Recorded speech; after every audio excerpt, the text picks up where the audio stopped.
we'll have this discussion. Discussion? What discussion? This is a discussion. Combustion. Coming to you from Denver, Colorado, this is Discussion Combustion Podcast with your hosts, Kevin Batstone and Arthur Raw. This is DCPC, man. We are feeling good in here tonight. We are feeling healthy. We are feeling fortunate. And this is episode 102. Been grinding hard, man. Kevin and I, honestly, we were sitting in here killing some freestyles right before we hopped on. Hey, building the energy a little bit, having a little fun. These solo nights are kind of unique to the DCPC experience, so we try to enjoy them while we can. Yeah, and that was recorded. I don't know what we're going to do with those. Maybe. We may. It's honestly for our listening pleasure right now, possibly everybody's. Man, but I got to tell you, big things are happening. Big things are happening with Mountain Made CBD. They got a new website that's mountainmadecbd.com. That's the new website that you're going to go to get the crystal clear CBD that all you are used to. And they also got new products coming down the line. I'm not going to disclose exactly what, but it's very popular in that industry, and it's new things are coming. Yeah, these guys, we've said it for years since we've been with Mountain Made. Constantly innovating, constantly moving forward, constantly moving the ball. Right, so you'll see it there at the bottom of the screen. I know y'all are used to mountainmade.life. Delete that out of your HTML. New website, guys. Pay attention. mountainmadecbd.com is where you're going to go now to stock up on all of the same crystal clear CBD products. The familiars, the hitters, the things you know and love. Same place, different website. Everything you need right there. mountainmadecbd.com. Absolutely. Go ahead and check that out. And, if you find your products and you have things that you like, you do the auto ship, and with that auto ship feature, you get auto discounts. It makes it super easy. They have products for your dogs, products for athletes, products for people trying to alleviate pain. They literally have a product to help wake you up, get through the afternoon, and then also sleep. So they're really covering all the bases. We believe in what Mountain Made does over there, and that's why we represent their product weekly. And that's hashtag Go Like Hell. Go like hell, baby. And as always, Discussion Combustion Podcast is brought to you by Wild Outdoor Adventures, and that's WOAMEET.com. Now, when you're ready to get off the couch, and if you are checking out the state of Colorado, you live here, you're looking to explore this state, then that's the place that you need to go. They have blogs that you could start a blog, ask questions, tell people what you like to do, what you're interested in doing. They have Hope for Teens, Hope for Vets. So they have so many different areas, and easy to use website, and it's really about creating experiences in life. First of all, the website is a website. We all know what that's about, but to accomplish actually getting out into the world with people of similar interests, that's where you're going to make some memories, and that's where you're going to potentially make some lifelong friends. And that's what it's about, man. As these restrictions start to lift, people are getting anxious. They want to get outdoors. And this is a great way to do it, especially if you're in the Colorado region. Head on over to WOAMEET.com, sign up for free, and check out what's going on. A lot of great things coming up this summer, guys. Like I said, we're peeling back the restrictions. People are ready to get outdoors. Great opportunity if you're a new resident of Colorado to meet some people and see the beautiful outdoors. Really, with the hope for teens, hope for veterans, hope for singles, hope for entrepreneurs, the constant innovation with WA, they're not going to let you down, guys. It really isn't going to cost you anything but your time. Be sure to check them out on all social media platforms. Check out these hikes they've done on YouTube. It's just so much fun. That's less streaming and more exploring. Get outside. Enjoy your grind. Man, I got to tell you, I have, over the last 5-6 days, I've been listening to motivational speeches every morning. My girlfriend. Who do you listen to? So really whoever, the subject is, like, self-motivation, self-determination, or motivation, accepting a loss. So I'll just kind of like search motivation and then whatever might be a nice piece for that day. Mm-hmm. And it's usually like a 5 to 10 minute little thing that we listen to, my girl and I, and I got to tell you, it's been a great way to start the day. I think anytime you can do something actively to positively impact the start of the day is great. And I try to do the same thing. We're also conditioned, we wake up in the morning, roll out of bed. A lot of us have been working from home and not having to have that commute time. So there isn't that, liaison period from leaving the house to getting to work to listen to something like that. Mm-hmm. So to have to make time for it in the morning, I think, is also a good thing. I do believe in a lot of motivational speeches. I love Jocko Willink. That's I've called he's his name a super few good. times. Yeah, he's super good. You sent me the one about how it was. He talked a lot about the SEALs and how the whole SEAL training is everyone talks about going through the Navy SEAL training and how this is like such a big thing, but like anybody who's done it never ever talks about that again, and how it's like you got to expect it to be difficult and how you have to keep pushing it harder, and how he wants to see people whip his ass. He wants to see people excel past beyond where he has, and that's the challenge, is to constantly get better, to get stronger, and always find a way to like create more and challenge yourself. You don't want to get complacent, and these are all things that we've heard 1,000 times. We've heard all these sayings, but it's actually like once you start re-listening to them every day, and like I said, I've only been doing it for about a week, but it does kind of build some strength. It builds some momentum just hearing it. I think it's anytime you can add value or patent your position going into the day in a positive manner, I don't see any downside to that, because you're engaging in a positive affirmation or something to listen to. You're already making the right decision, right? You're not playing something that's a Debbie Downer or something that's going to pull you down. You're already believing that you want to be in a positive situation, so you play something like that. And I try to do the same thing. I try to do it as much as I can. It's hard because you got to be realistic with this thing. I'm in a bad mood probably 30% of the week. 30% of the week I'm upset about Really? things. Yeah, I think maybe 30. That's a lot of time. 30%. Yeah, it's probably about 30%. So 30% of your 40 hours of work, or like 30% of your entire week? 30% of actively engaging in the week. Yeah. And by bad mood, I mean like maybe I'm discouraged by something, things aren't going right, whether that's, a bad trade, a bad position with a sale, what have you. Something is not going right, Okay. So how are we going to make that right? And I think that's what I like the most about Jocko Willink's, and I know I've called his name out many times on this cast. And there's a lot of motivational speakers, but what he's taught me is when things are going bad, there's going to be some good that comes out of it. And if you can condition yourself to truly believe that and not look at it as like a cliche, like, yeah, whatever, I've heard that, been there, done that, there's going to be some good that comes out of any bad situation that we're in. If things aren't going good, then good, so to speak. Yeah. You blew a tire on your way to work. You were late on a credit card payment. Whatever the case may be that you're upset about, there's going to be some good that comes out of it. Yeah, for sure.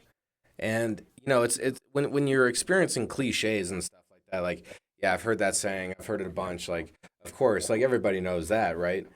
You think that, but then to actually live it is a different thing. Like we all know that every problem could be an opportunity, but do you actually sit there and like think to yourself, what does that mean? Like, what problem do I have right now that could potentially be an opportunity? It's the opportunity to overcome. It's the opportunity to learn. It's the opportunity to become better, to make that not a problem anymore. So it's just it's interesting to think about, because we all know all the cliches, but how willing are you to dedicate yourself to living that cliche, to staying hungry? And that comes down to individual goals and preferences, right? Because some people get very complacent, including myself. I can get in that mindset of, okay, I've accomplished my 9 to 5 today. Mm-hmm. I got done with the podcast. I can just fuck off now. And if that works for you, great. That's I guess that's where it comes down to that individual preference, because we all become very complacent in our day-to-day lifestyles. Mm-hmm. Most people feel, I put in my time at work, my bills are paid. That's great. There's nothing wrong with that. By all means, people need a time to chill. Like it's good. It's good to crucial. Stay busy. It's crucial. Yeah, but not every night. You can't. You got to like give yourself. I interrupted your point, but I was trying to just. No, you're good. I was trying to feed into it. It was. I feel like that's what you were talking about. Is like you got to stay busy on your downtime. You got to keep it up and constantly think about it. This podcast, because of Kevin's efforts, like this dude does a lot of behind the scenes stuff. Like he's always working, and that's the thing is like to grow something and actually make a difference, you kind of have to keep the pedal down. And it just depends on individual goals, at the end of the day. And I guess it's easy to get complacent because I've done it myself, and feeling rewarded, right? We all work a 40-hour job, not all of us, but if the majority of us do, and that's all well and good, right? Our bills are paid, we're accomplishing things are taken care of.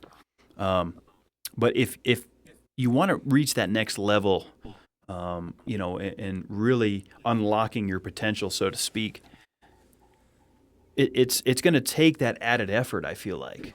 And we have become complacent during the COVID times with working at home, with a lot of the unemployment stuff and just kind of patting it like, we're just going to wait and see this thing ride out. So I guess the point I'm trying to make is we need motivation. Mm-hmm. I think it positively impacts the day to want to achieve more. I'll quote a guy here in Denver, Phil Marzo. He said, "Why settle for less when more can be obtained?" And I think that was one of the best quotes I heard in my early 20s. Mm-hmm. Because there's a lot of truth behind that. If you're complacent with working your 40 and going home, that's great. There's no shame on that. But when we talk about motivation, the shit we listen to get us sparked, it goes beyond that, right? It's achieving more. It's unlocking your potential. Because every one of you listening right now or viewing is capable of so much. Yeah. So much that you probably don't even know about. I mean, it's true. It is really true. I mean, the amount of potential that everybody holds within is monumental. I'd like to take this moment to kind of do a little self-reflection. I do kind of feel like sometimes I will overspeak. And what I mean by that is, talk about my intention, like if I'm trying to work out or I'm trying to do something a little bit different, like I might talk about that a little bit. Like, and for me, that's, trying to make it more real. So I'm talking about it to try to create that. And I'm not saying this is a problem, but it's just something that I personally want to improve on. And, just instead of talking about it, instead of trying to hype it up a little bit for myself and others, really dig deep and just be about it and be quiet about it and let the results speak for itself. That's one area where I really need to improve. And I've been kind of critical on myself about is, how much I hype things up and like how much I actually do it. Like we all exaggerate. Like everybody exaggerates.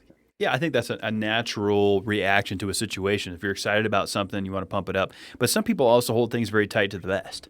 I'm the type of person where I do get excited about things. I want to let everyone know. I guess you could call it a narcissistic point of view because I feel like it can be that way at times. But when things are going really well and moving in a positive direction, it's like, man, I want to include the people that matter to me in this movement, But there is a balance to that as well. There is a balance because everybody's fighting their own battle at the same time, So no matter what success or not success you're having, all of it needs to be treated the same, right? Going back to being motivated. It really comes down to individual goals, and everybody has a different goal ahead of them, you know? The biggest thing is, what is that goal? For me, it's happiness and controlling time and money. That's my ultimate goal.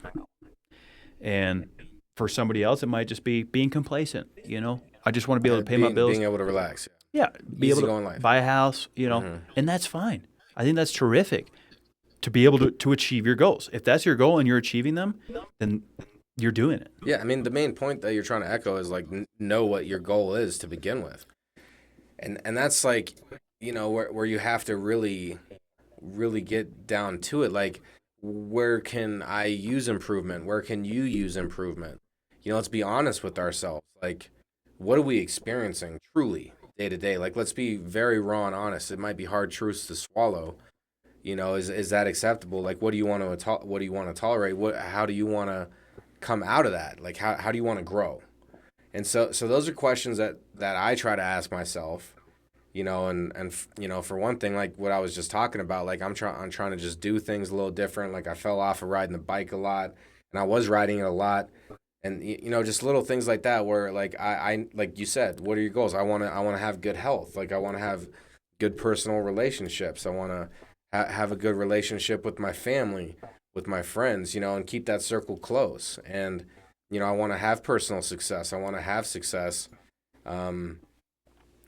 In my normal day-to-day job too, so it's like you got to think about what the actual goal is. And then once you actually think about it, I like to talk about the affirmation stuff all the time. That's when you really got to come up with the affirmation. That's when you have to come up with that small sentence or phrase that's positively stated. I am doing something. I am achieving this. You can't say I don't want to fail. You can't say stuff like that. You have to say I am succeeding.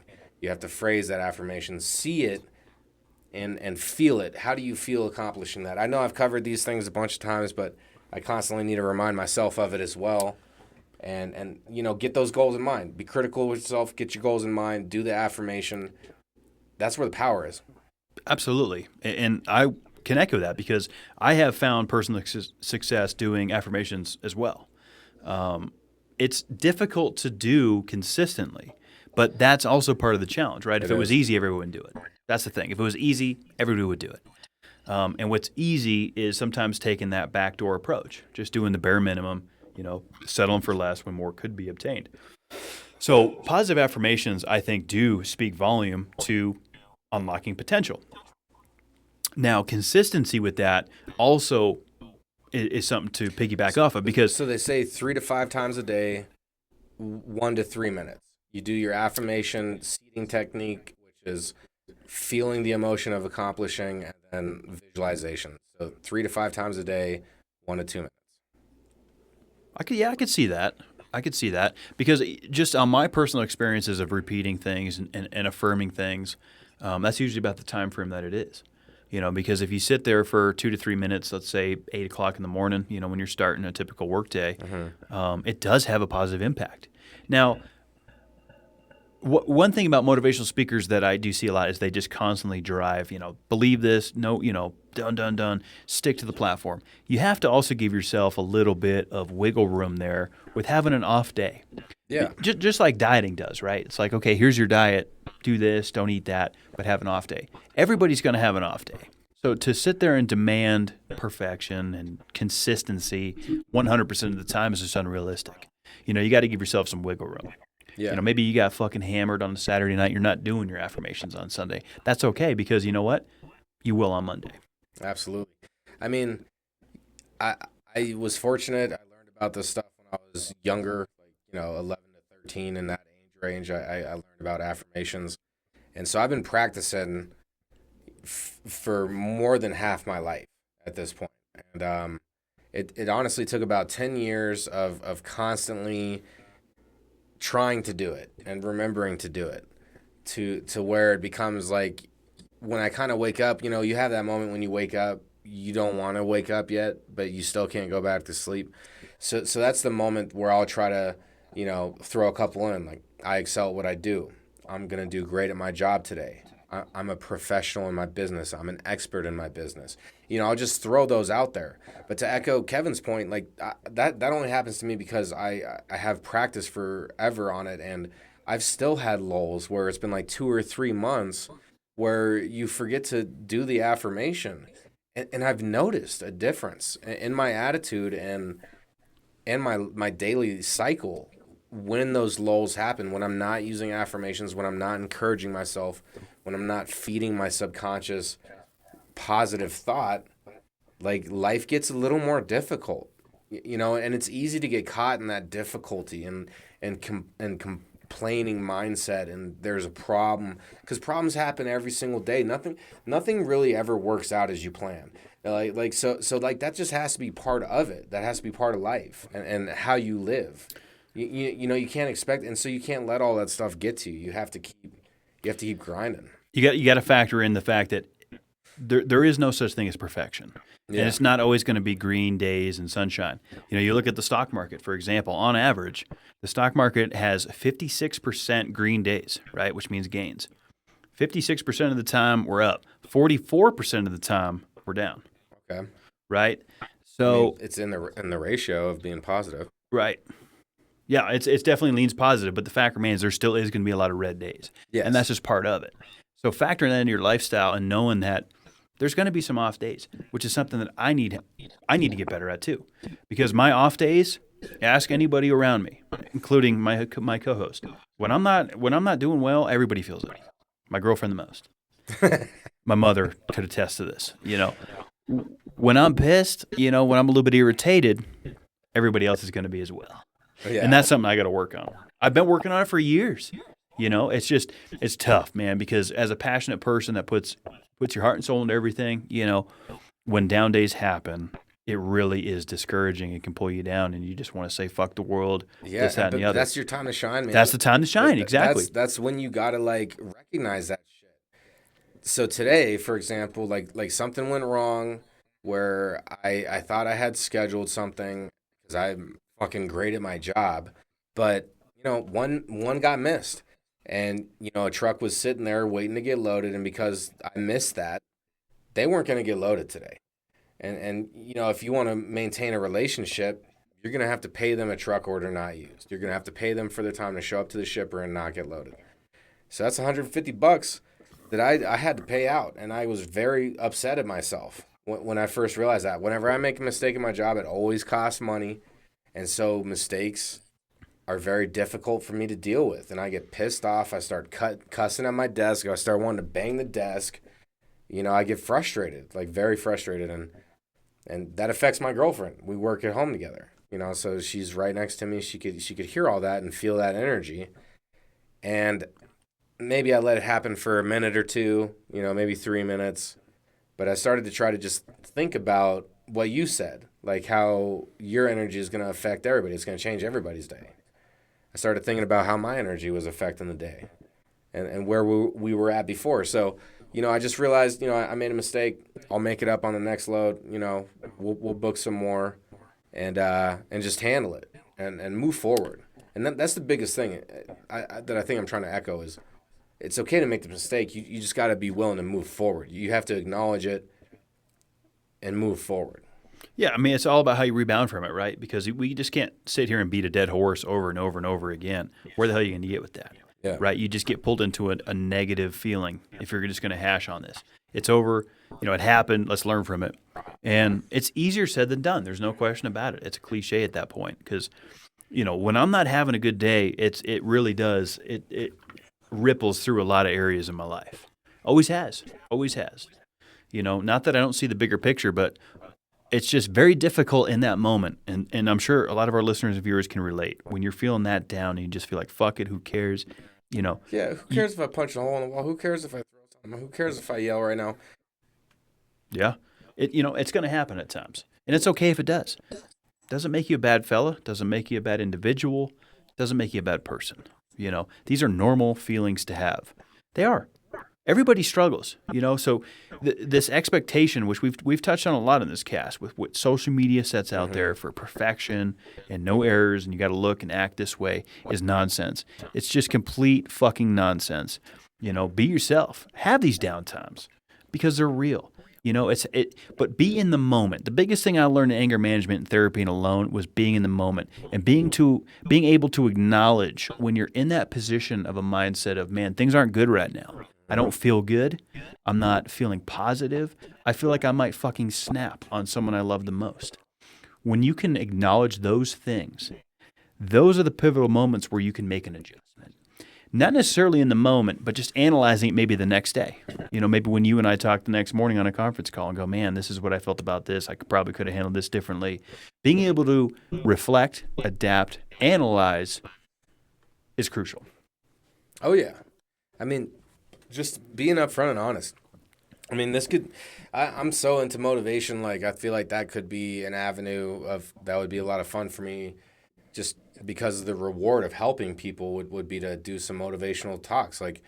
Talk about drug addiction, talk about, skipping on bills, talk about, doing the wrong thing all the time, and I feel like there's a lot of strength there. There's a lot of strength in loss, but it doesn't mean anything if you're not willing to accept it. So you have to be realistic and look at your circumstances. Start taking accountability, hold accountability in yourself. Nobody is responsible for your problems other than you. And even if you do have outside circumstances that are playing a role, then it's your responsibility to maintain the mentality to be stronger than to react to something. Let's not react to, because of course we all get shit thrown at us, but like we could be strong enough within ourselves to where the reaction is down, like where we know who we are, so we don't need to react anyway. Like, and that's where I need to find strength, and it's important that all of us look within to find strength, because that's the only place you can find it is within, for sure. I feel like this is a great conversation. Obviously, we could talk about this whole podcast, but I like to keep the ball rolling here. Yes, you do. This is discussion combustion. So we got to keep it moving, man. This is episode 102. Fucking, we've been grinding. Kevin's been killing Mash the Gas podcast. He records that every Monday. He and Jeff, man. Jeff, I gotta give some hollers out to Jeff, because he hustles, man. He pushes DCPC hard. This is a solo episode, so we're allowed to do this week. But tell people a little bit more about Master Gash. Any new listeners? If you guys are into racing, look at this shirt. He's wearing NASCAR. Yeah, I can say I'm rocking a little NASCAR tonight, man. A little Haley Deegan. Yeah, I've tried. Not that I've purposely tried to keep MTG separate from DCPC, but in some regards I have, just because it's a different bear. But yeah, I mean, any racing NASCAR fan, Mash the Gas podcast is a lot of fun. Jeff Davis is doing a tremendous job out of Dallas, Texas, covering the sport. Honestly, Jeff's hustling harder than I am on that podcast. He shows up every Monday with very detailed notes. Obviously I'm prepared to show up for battle, right? I'm not going to show up and go, I don't know what you're talking about, Jeff. But man, he's got a lot of great statistics that he's rattling off. Jeff Davis is a tremendous podcast host, and I love working with him. That's awesome to hear, man. Yeah, I had a lot of fun with it, man. It's very different than what we do here, but DCPC, man, I like coming down here on Wednesday nights to the office and just drinking some beer. Yeah, so the last time you shot your gun, was that with me? Yep. So I wanted to just throw a quick reminder out there to you, Kevin. Personally, I wanted to make sure that you knew that next time you go to shoot your gun, I want to be there, and we're going to buy 2 different targets, and we're going to swap them out like we talked about. We're going to go 2 mags for 2 mags, because you got 2 that we could load up. So we'll go 2 mags for 2 mags, clips or whatever you want to call them. Mags. And we're going to shoot out the targets, and we're going to see. I like that you're a competitive individual. You and I have a lot of side bets, which I win 88% of them. No, we agreed on around 80%. Yeah, but that percentage did get adjusted. No, because we've made so many, it didn't go up 5%. It went up 0.5%. We've made so many bets. Okay. And actually, if we talk about all the bets that have been made, it's probably more like a 60-40 ratio. I'll still give it to you. But like, we got a lot of time that we've been doing these. That's true. And I've had a lot of eureka moments. Yeah, I mean, just since DCPC, though, I feel like I've pretty much owned your ass on most bets. Yeah, guessing which elevator is going to ding, and just a lot of things, a lot of things we have fun with. But here, you really want to, I can tell, it's a high priority for you to think that you can outperform me on my weapons. I'm nice enough to let you shoot my firearms because I enjoy the company. If you guys haven't seen DCPC Gone Shooting, enjoyed that. It was a lot of fun. And Arthur is a great shot. I'm going to give him that. But, man, if you really, feel that confident, and your accuracy and ability to outperform the K-Bat, then I think you need to hit up our good friend Alec Henkelman over there at the No, but and I agree. Mile High Armory. To be an owner would be my next step. But for competition-wise, that is irrelevant because we need to shoot off the same gun. Yeah, but you don't see that a lot in competition shooting. They don't necessarily always use the same firearm. But we're not doing competition shooting. We're doing. But you're making it competition shooting. You called it between friends. So let's use the same gun. It's the exact same gun. So let's see who's better with the same gun. Like, I'm not necessarily going to go buy a Smith & Wesson. So like, I think you should. So how am I supposed to like guarantee? We got to do it off the same gun. That's what I'm saying. I don't agree with that necessarily. I think it. Well, I mean, I see. You do agree with it. I see where you're coming from, but I would like to see you show up with your own piece.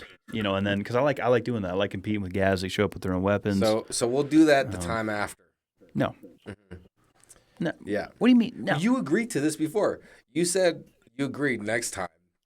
I mean, look, we're gonna swap out the targets, and we're gonna shoot it out. I'll tell you this. I'm always down to go to the range. You know that. Ammo's expensive, so I think you're going to float the next bill on that. Yeah, I'll get the if, ammo. if you're really that, and we're going to film it, of course. You guys will see it on our YouTube channel, most likely, because Arthur's very excited and he wants to be able to say that he can outshoot the K-Bat on the gun range. So We're just going to take pictures of the targets at the end, and that'll be a great time. we have to decide, though, what is the competition going to be? Is it going to be most accurate to the bullseye? Is it going to be headshots? Is it going to be consistent grouping? What is it? So I say it's just flat out closest to the bullseye.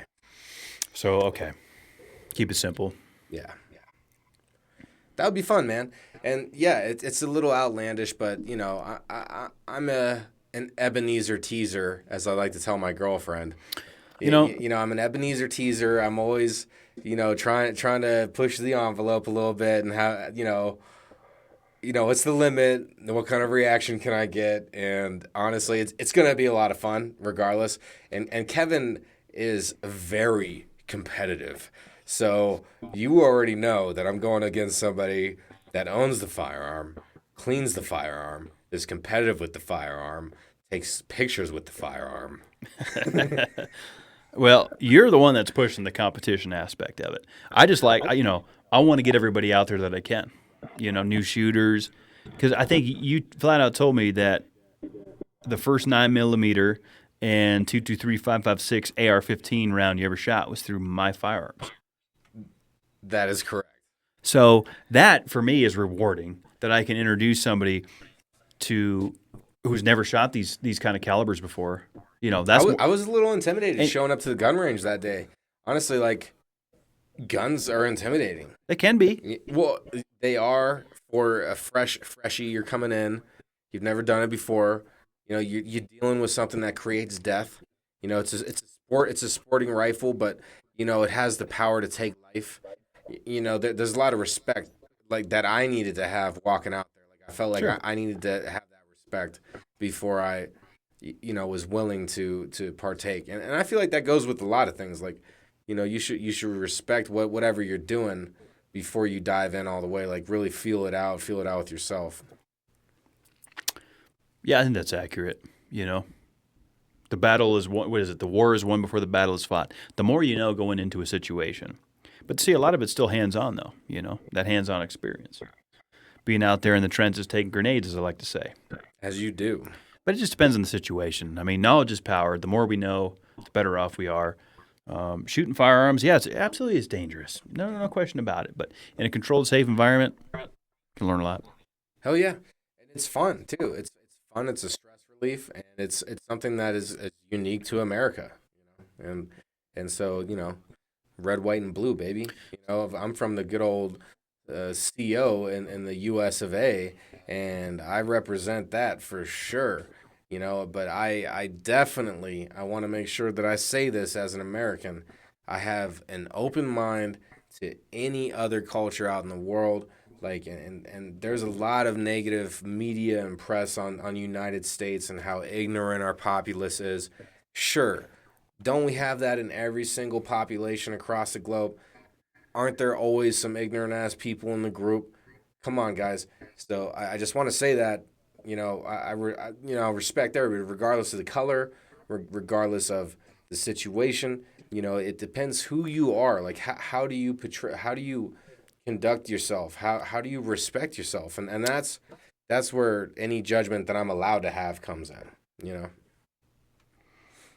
I mean, I think that alone, just going in with that mentality of treating everybody with respect. Mm-hmm. Look, I was brought up in the 80s and 90s, and my folks taught me to treat people the way you want to be treated. Yeah. What happened to that simple logic, right? Sticks and stones can break my bones, but names will never hurt me. Treat people the way you want to be treated. That's the shit that I grew up on, right? Yeah. And it works. It's not a bad thing, right? It's not a bad way to conduct yourself, because treating people with respect is essentially what comes out of that. Regardless, treat people the way you want to be treated. It doesn't matter what that individual believes, what they identify as, where they stand.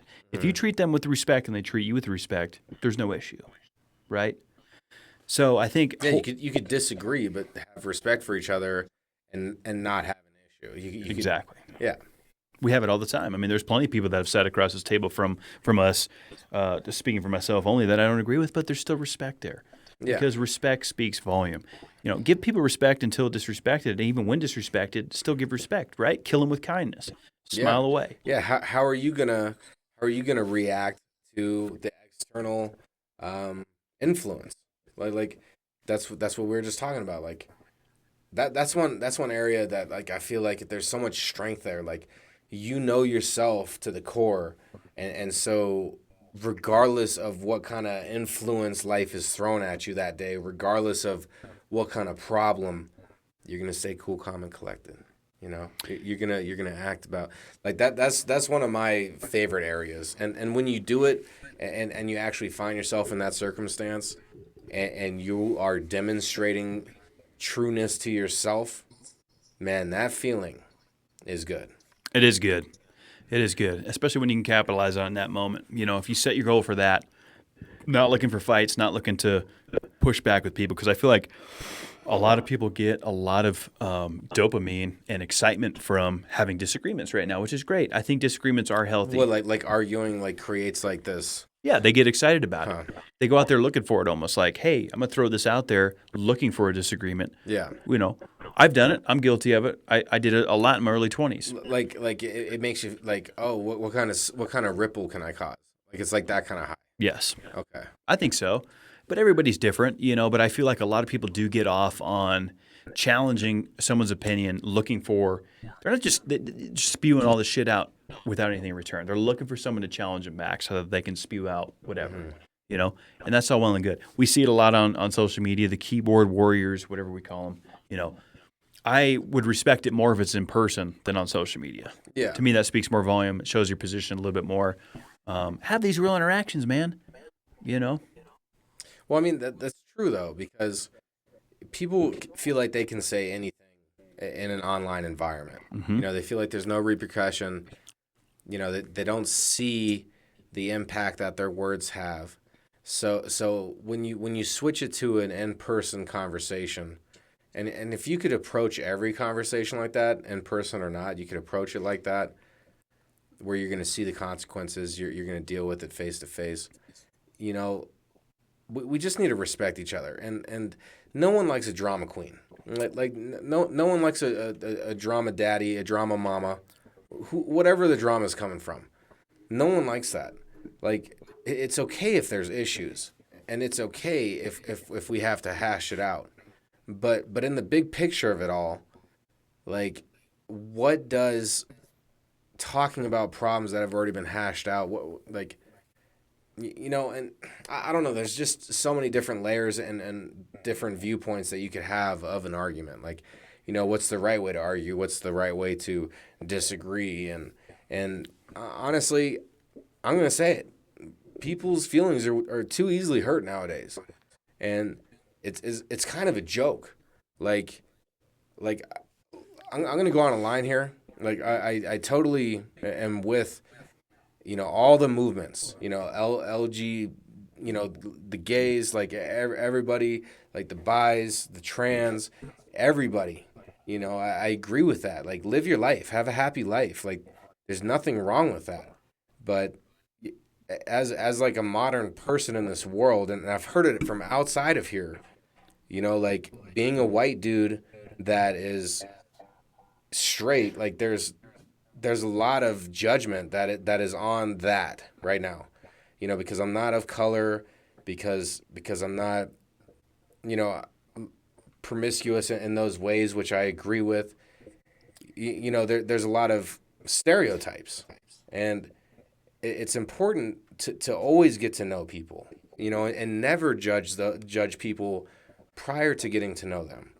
And yeah, there's a lot of douchebags out there for sure. There's a lot of white assholes, like, for sure.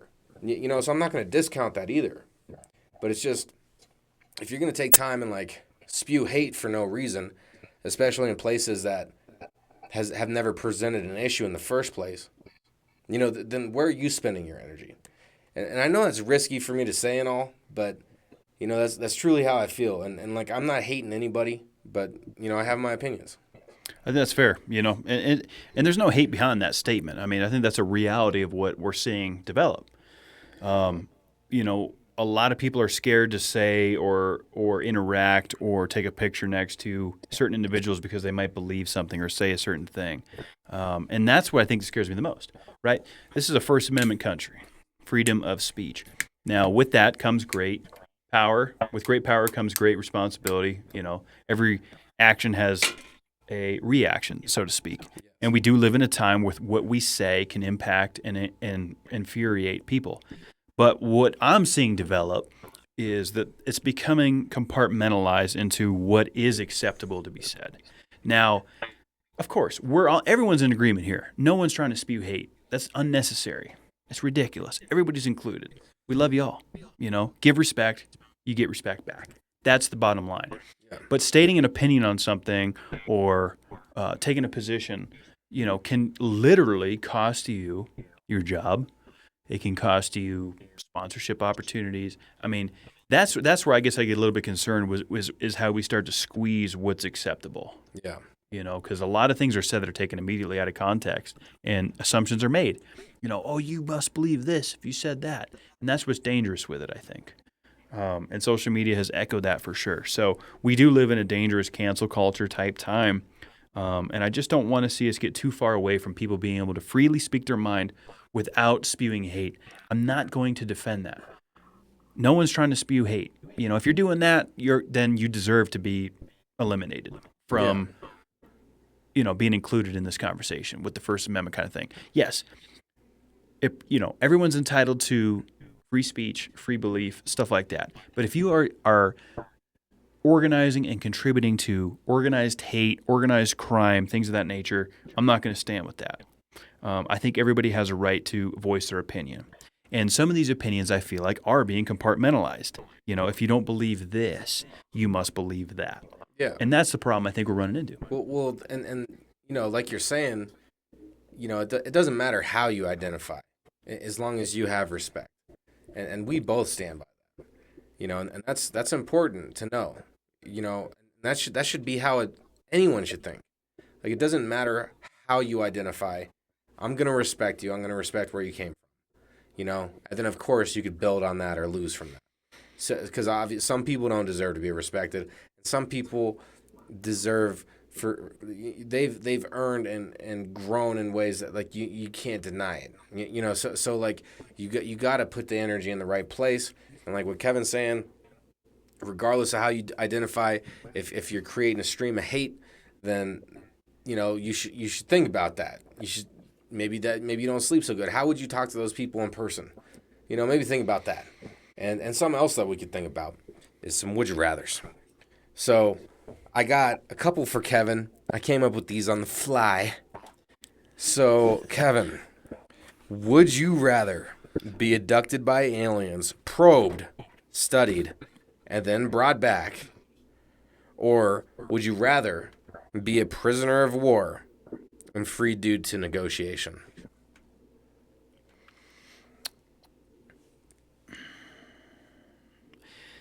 I think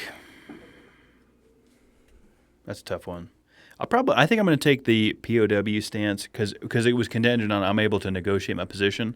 Well, no, but you get released because of negotiation. So you are a prisoner of war. Eventually, you get released due to your country negotiating your release. But there's no guarantee on how long that could take. Yeah. And then, contrary to the aliens abducting, probing, and releasing, studying, and releasing. And what's the time frame on that? Who knows? Who knows? They take you out in outer space. Who knows if you age like a day and the world passes 2 years? Like, there's too many possibilities with space. So wherever you want to go with that one. My initial reaction was to go with the POW because I thought I was going to have a little bit more negotiation power. But if I'm going to believe in my government, I'm not going to take that.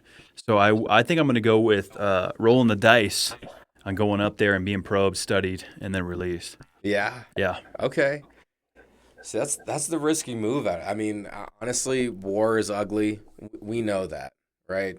And to get captured, there's been a lot that have been in that position. And, To all the lost ones out there that never came back, like, the hearts are with you. So that whole scenario is very tough in my mentality.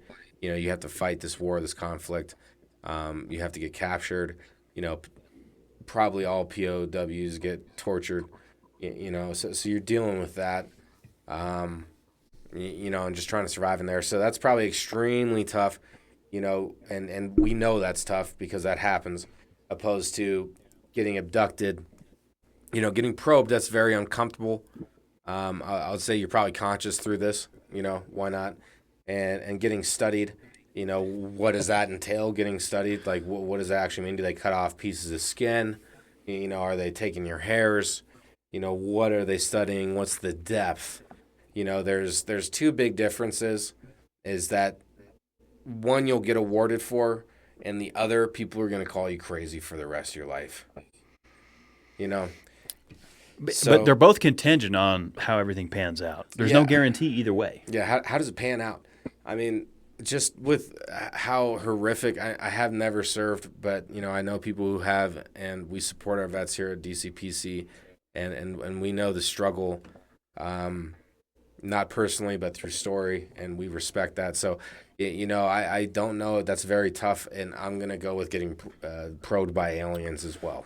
Yeah, that wasn't going to be my initial reaction, but after further review, I think I'll roll the dice on that one, because if I'm going to have to trust my government to get me out of a situation, I'm not going with it. Well, no, but that's part of it. You do get negotiated out.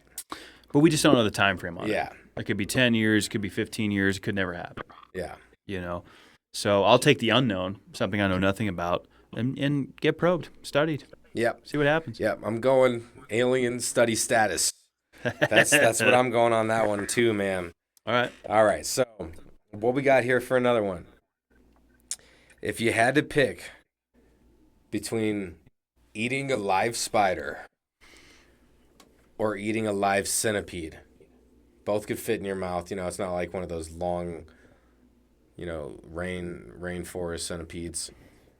Spider or centipede, if they're both living, which one are you going to eat? Non-poisonous. Non-poisonous. Okay, I'm glad you cleared that up. Is there any availability to cook either one? You're eating it live. Okay, it's live. Yeah. There is no cooking. You're No. You're eating it. I think I'm going to go with the spider in that sense, because the centipede has a lot of movement. Obviously, they have 100 legs versus 8 legs.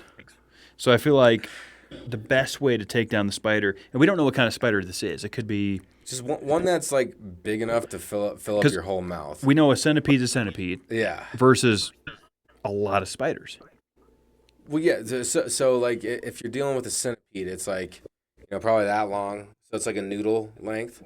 Okay. So that way you could get it in and or the spider with the legs spread is probably going to be a pretty decent size. If you're a little bit bigger than golf ball if you're listening.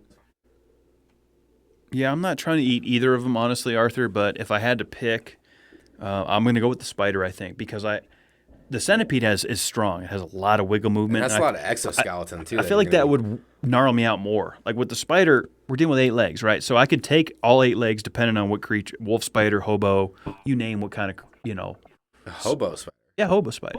I've never heard of a hobo spider. You haven't? No. Oh yeah, dude, they're out there. Where? We have some here in Colorado. Do we? Oh yeah.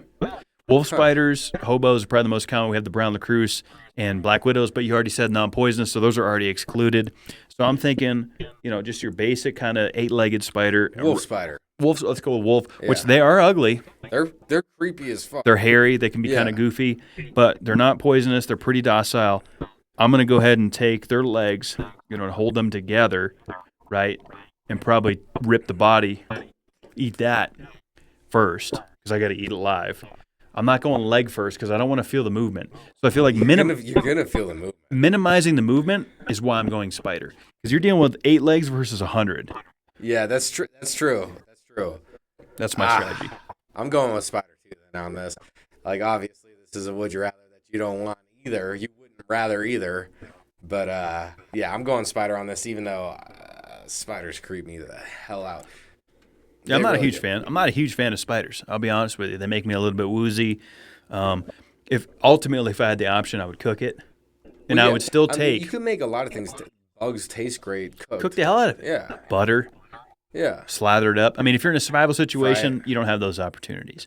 But if we were forced to cook with whatever, like anything available, Yeah. you could make a spider taste good. And in fact, there's a lot of traditions in India, even Africa, where they use spiders for a lot of their cuisines.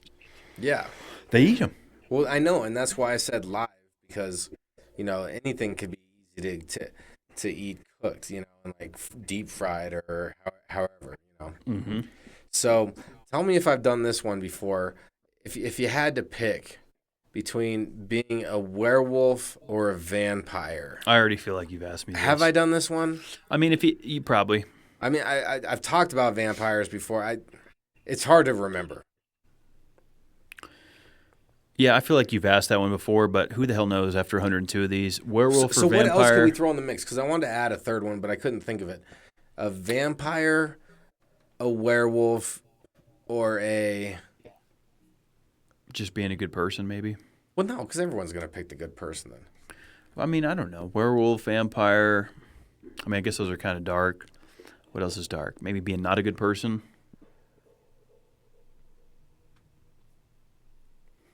Maybe it would be...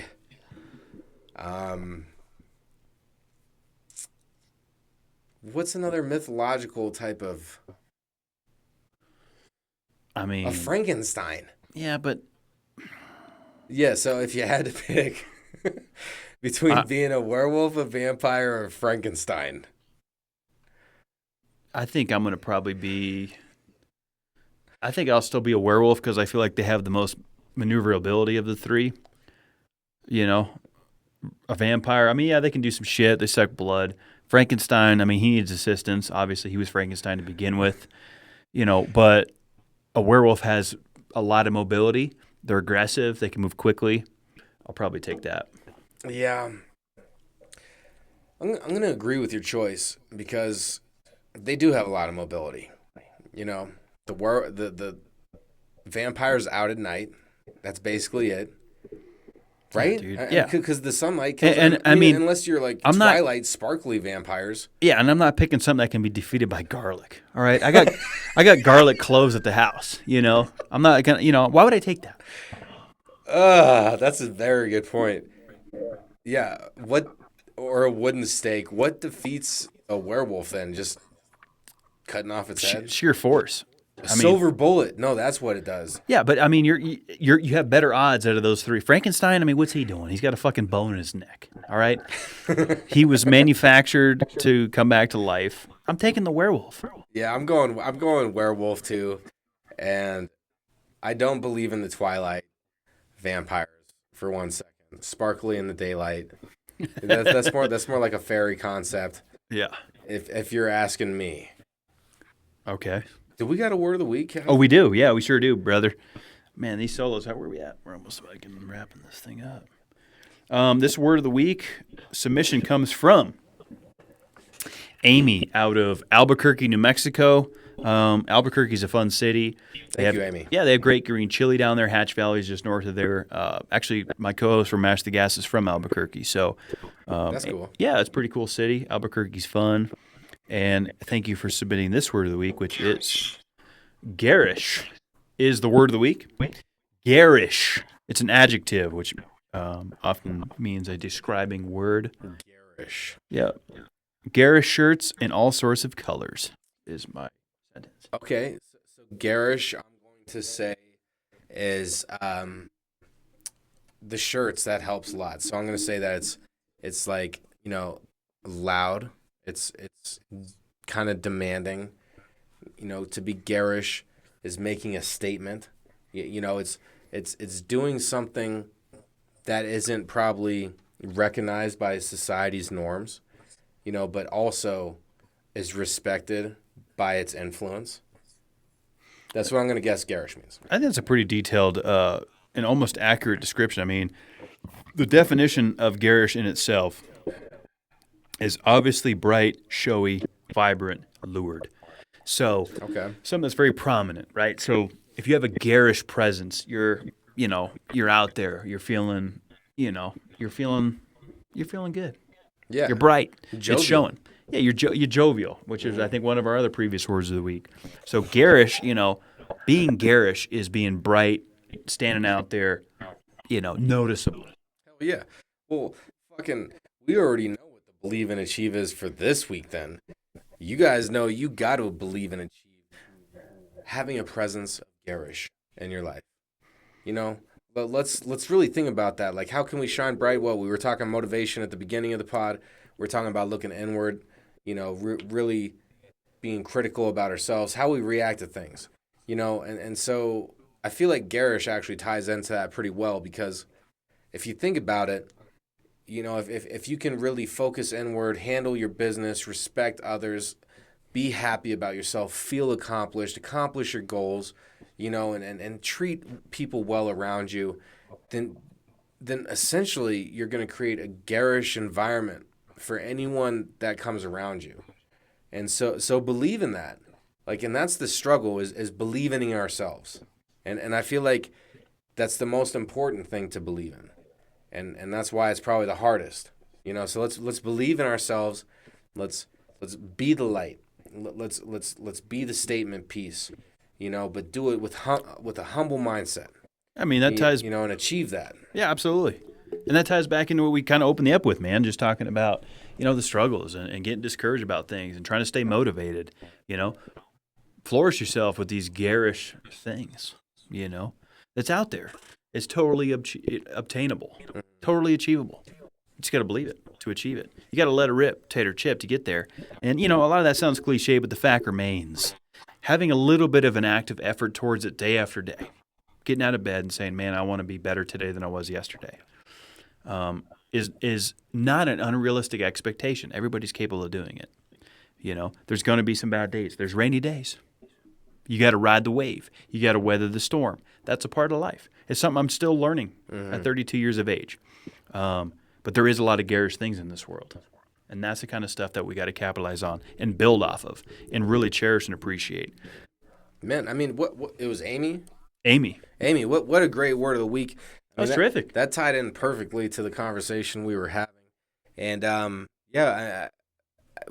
let's keep it moving. I mean, beyond a statement, beyond a thought, a quick thought. Let's keep it moving. Who cares about it? Let's keep it moving.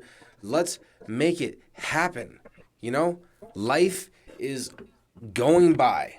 The clock is ticking, and it's time. It's been time. It's past due. Let's get this. Let's make something of ourselves better than what we were yesterday. Let's believe and achieve that. Let's believe and achieve being the garish light that people can feel, that energy. Let's do this, man. Totally obtainable. Absolutely obtainable. You got to put your mind to it. You got to believe and achieve it. You got to own it. Own the bad days, be able to roll with the punches, take it, because it's part of it. It's part of the test, guys. It's not always going to be an upward trajectory. There's going to be dips along the way. And that's the life that we live. It's how we adapt to it. It's what we do in response to it. We got to be garish with it and appreciate those bright times as well as the rainy times, because that's life. Right? You can't get trapped in one or the other. You can't be too high. You can't be too low. You can be whatever you want. I'm not going to tell you how to live. What I'm going to say is what works for me is appreciating all of it. That's what's going to achieve us. That's what's going to take us to the next level. To let it rip, tater chip, own it. Let's do this thing, man. Y'all are capable of it. We can all do it. Hell yeah. Hell yeah. I feel like that's a great way to keep moving. We got great things coming. We're going to keep great guests coming in here, people that have positive things to say and great attitudes. And we're going to keep coming to your car, your living room, wherever you're at. And if you guys have been using the Mountain Made CBD, again, that new website is mountainmadecbd.com, mountainmadecbd.com. We really appreciate everyone's support. Kevin and I, we feel like we're part of something bigger here, and we're helping getting it done. And it's because of, our listenership, because of, all the support we've gotten, and we are truly grateful. Yep. No place I'd rather be, man. Love being here every week, talking with you guys, interacting, and don't be shy. Be sure to interact with us. You can follow us on all social media platforms, interact with us at discussioncombustion@gmail.com. Any which way you please. Reach out. We'd love to get you involved with the show. That's what it's about. Any and everybody. And you guys are really the reason that we show up every week. And it's just fun. I feel very honored that you invite us into your homes every week, or your earbuds, or your car, to spend a little time. It makes me feel great, man. Love it. You guys know, be good to yourself. You deserve it.